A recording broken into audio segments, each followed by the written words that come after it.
الحمد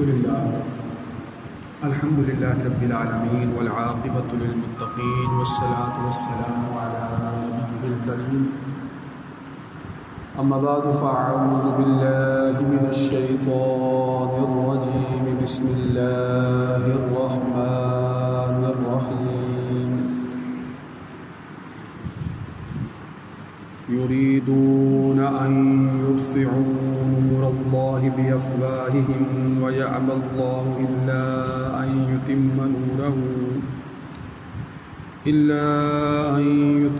نوره ولو كره الكافرون. وقال الله تبارك وتعالى يريدون أن يطفئوا نور الله بأفواههم والله متم نوره ولو كره الكافرون. وقال النبي صلى الله عليه وآله وسلم من رأى منكم منكرا فليغيره بيده فإن لم يستطع فبلسانه فإن لم يستطع فبقلبه ذلك أضعف الإيمان. وقال الله تبارك وتعالى إن الله وملائكته يصلون على النبي يا أيها الذين آمنوا صلوا عليه وسلموا تسليما. اللهم صل على سيدنا ومولانا محمد وعلى آل وأصحاب سيدنا ومولانا محمد وبارك وسلم علیہ. اگر وہ نہ ہوتے تو ظاہر نہ ہوتی خدا کی یہ شان جلالی جمالی. اگر وہ نہ ہوتے تو ظاہر نہ ہوتی خدا کی یہ شان جلالی جمالی. اعجاز ہی تو ہے خیر البشر کا کہ بن جائے انسان خدائی کا والی. اعجاز ہی تو ہے خیر البشر کا کہ بن جائے انسان خدائی کا والی. اور مولانا ظفر علی خان نے لکھا نور خدا ہے کفر کی حرکت پہ خندہ زن پھونکوں سے یہ چراغ بجھایا نہ جائے گا. پھونکوں سے یہ چراغ بجھایا نہ جائے گا. سامعین محترم، آج 16 صفر المظفر ہے. صفر کا مہینہ، محرم کے بعد صفر، اور اس کے بعد جو ہے وہ ربیع الاول کا مہینہ جو ہے وہ شروع ہونے جا رہا ہے. صفر کا آدھا مہینہ گزر چکا ہے اور اس مہینے کو بہت سے حوالوں سے فضیلت بھی حاصل ہے، مگر عاشقان رسول صلی اللہ علیہ وآلہ وسلم بالخصوص اس مہینے کو ربیع الاول سے پہلے کے مہینے کے آنے سے پہلے جو ہے وہ اس مہینے کو بھی جو ہے وہ اہم سمجھ رہے ہوتے ہیں.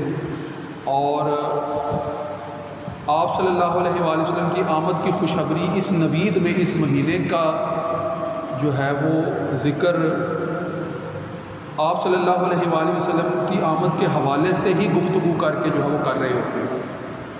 تو یہاں اسی ضمن میں نے بھی جو ہے وہ آپ صلی اللہ علیہ وسلم کی آمد، آپ کی رسالت، آپ کی بعثت، آپ کی ولادت اور آپ کے فضائل کریمانہ ہی کو بیان کرنے کے لیے جو ہے وہ منتخب کیا ہے. آج کا موضوع بھی اسی حوالے سے ہے.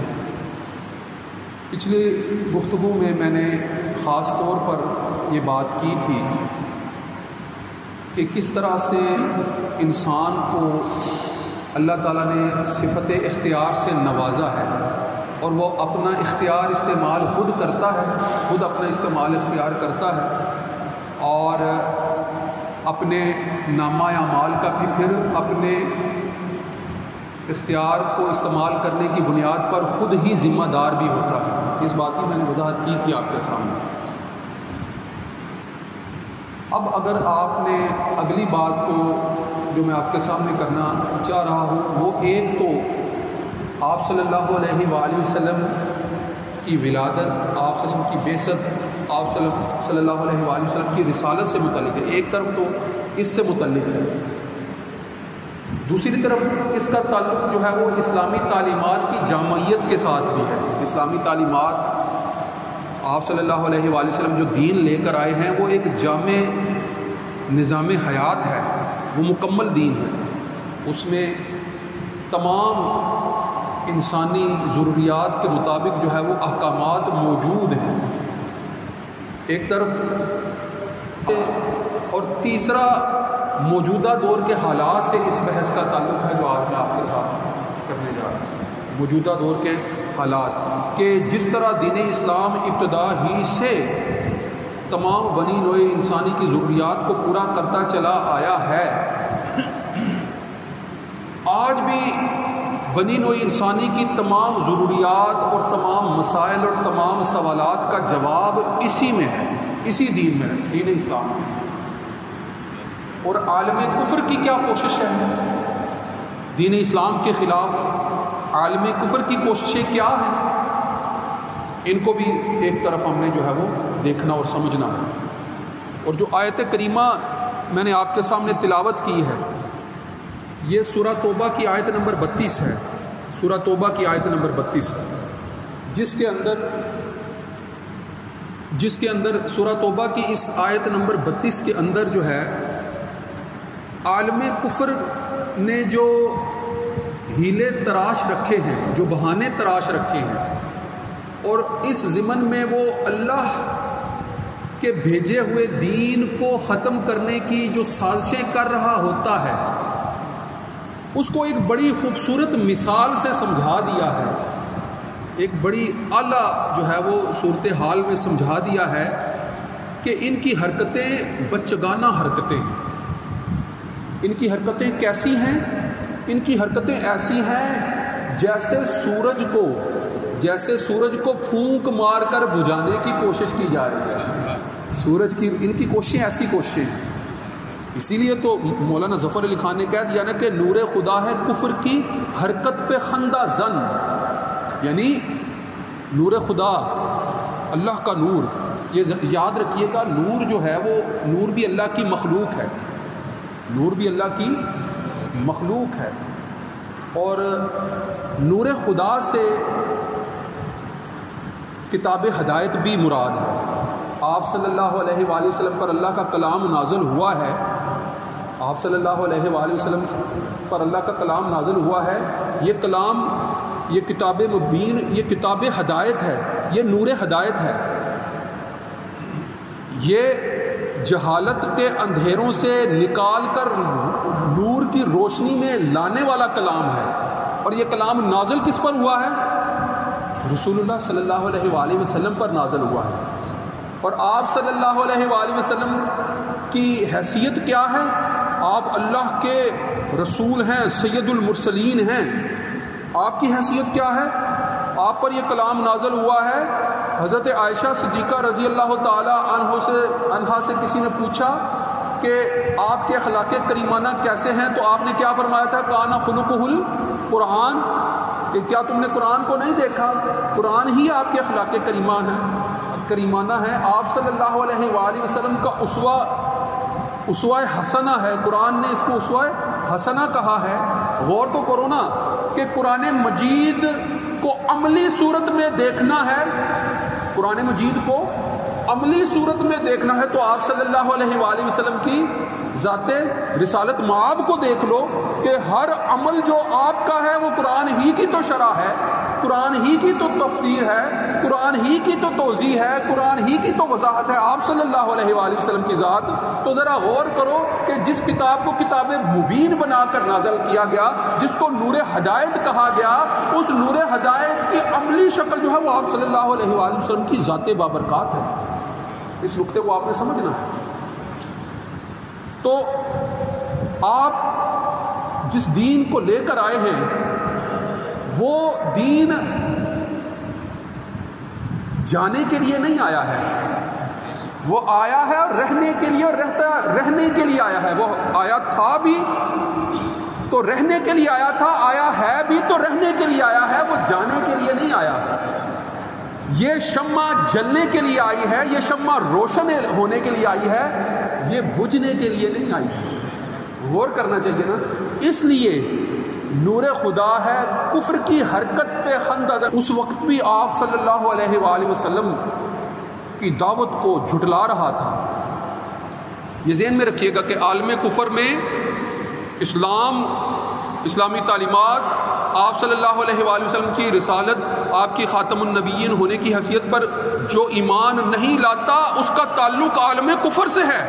وہ انکار کرنے والے ہیں، وہ اقرار کرنے والے نہیں ہیں. وہ انکار کرنے والے ہیں. وہ من حیث المجموع، چاہے وہ یہود ہوں، چاہے وہ نصارہ ہوں، چاہے وہ سامی ادیان دیگر سے تعلق رکھنے والا جو اسلام سے تعلق نہیں رکھتا، اسلام بھی سامی ادیان میں آتا ہے، اسلام کے علاوہ سامی ادیان میں سے کسی سے بھی تعلق رکھنے والا کوئی ہو، وہ مجوسی ہو، وہ بت پرست ہو، وہ آتش پرست ہو، وہ ستارہ پرست ہو، وہ مشرک ہونے کی کسی بھی حیثیت سے تعلق رکھتا ہو، اس کا تعلق عالم کفر سے ہے، اس کا پھر تعلق نہیں ہے. اور عالم کفر ماضی میں بھی اور آج بھی من حیث المجموع یہ کوششیں کرتا رہا ہے، کرتا چلا آیا ہے اور کر رہا ہے اور کرتا رہے گا کہ نور خدا کو بجھا دیا جائے، اللہ کے دین کو جو ہے وہ معدوم کر دیا جائے، اللہ کے دین کی سربلندی کو جو ہے وہ کنارہ کشی کی طرف جو ہے وہ لے جایا جائے.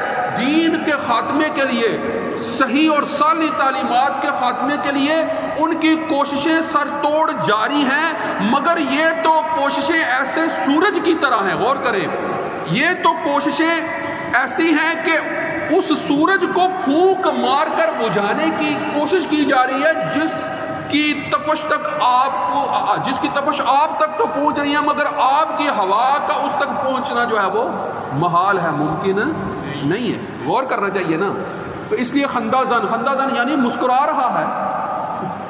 جیسے جو ہے وہ کسی کو ایسا کام کرتے ہوئے دیکھیں کہ جو کام ہو نہیں سکتا تو پھر ہنسی آتی ہے نا کہ یہ کیا بچگانہ بات ہے، یہ کیا کام کر رہا ہے. اب اس بات کی وضاحت بھی سن لیں ذرا. یہ بات تو میں نے من جملہ جامعیت کے ساتھ آپ کے سامنے رکھ دی نا کہ ایسی حرکتیں کر رہے ہیں جو بچگانہ حرکتیں ہیں، اور ایسی حرکتیں کر رہے ہیں جو ماضی میں بھی کر چکے ہیں، اب بھی کر رہے ہیں، وہ آئندہ بھی ایسی ہی منصوبہ بندیاں کر رہے ہیں.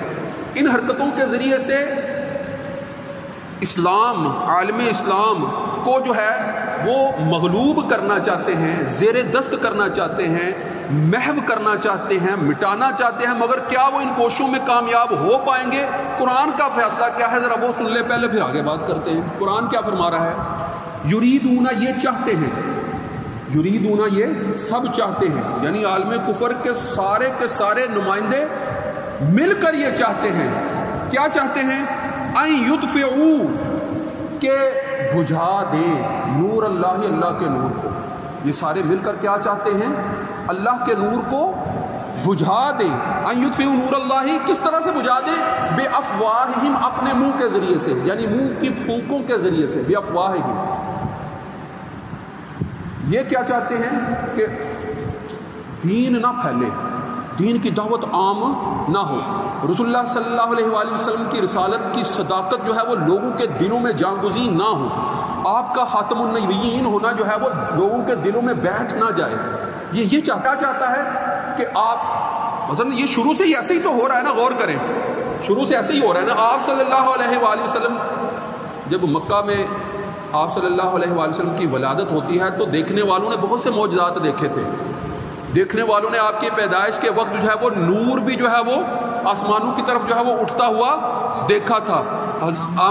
حضرت آمنہ رضی اللہ تعالیٰ عنہ، آپ صلی اللہ علیہ وآلہ وسلم کی ولادت کے وقت جب نور کی روشنی جو ہے وہ ارد گرد ہر طرف پھیل گئی نا،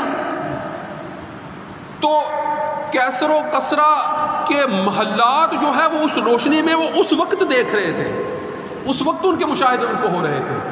اور پھر جو ہے وہ اسی روشنی کے اندر جو ہے وہ سن رہے تھے، وہ مبارک باتیں دے رہے تھے.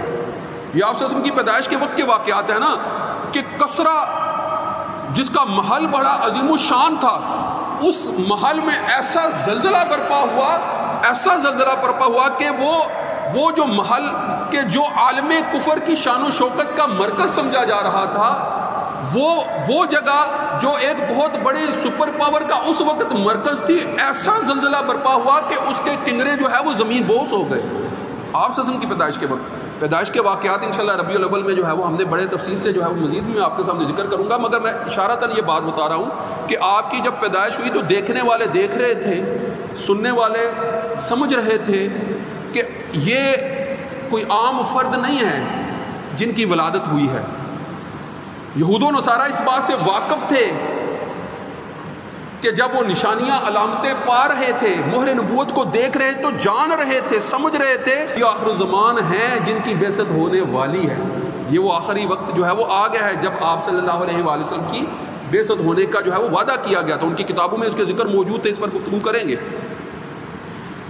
آپ صلی اللہ علیہ وسلم کی آمد کے بعد جاننے والے جان رہے تھے، اور پھر آپ صلی اللہ علیہ وآلہ وسلم جب 40 سال کی عمر میں اعلان نبوت کرتے ہیں تو جاننے والے جانتے تھے، مگر پھر بھی جو ہے وہ اپنی اناؤں کو پیش نظر رکھتے ہوئے آپ پر ایمان نہیں لا رہے تھے اور آپ کا انکار کر رہے تھے۔